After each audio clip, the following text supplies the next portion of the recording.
KP जे governor Faisal करीम कुंडी चयो आहे त हुननि वटि 50 खां वधीक मेंबर आहिनि, बेतमादी रिथ आणे सघनि था। जारी कयल बयान में फैसल करीम कुंडी चयो त मौलाना फजल रहमान सियासी शख़्सियत आहे, मुलाक़ातूं थींदियूं रहंदियूं आहिनि।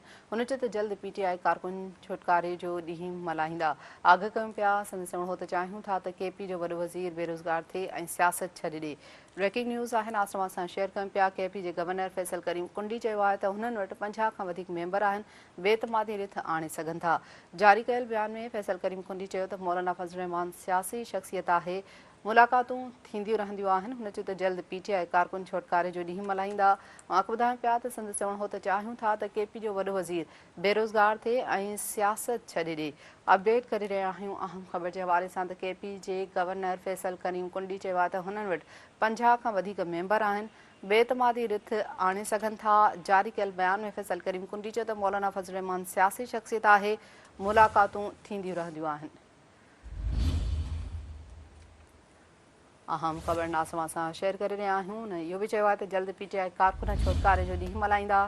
फैसल करीम कुंडी जो चवणु आहे त चाहियूं था त केपी जो वॾो वज़ीर बेरोज़गार थिए ऐं सियासत छॾे ॾिए। फिर ॿीहर तव्हांखे अपडेट कंदा हलूं त केपी जे गवर्नर फैसल करीम कुंडी चयो आहे त हुननि वटि 50 खां वधीक मेंबर आहिनि, बेतमादी रिथ आणे सघनि था।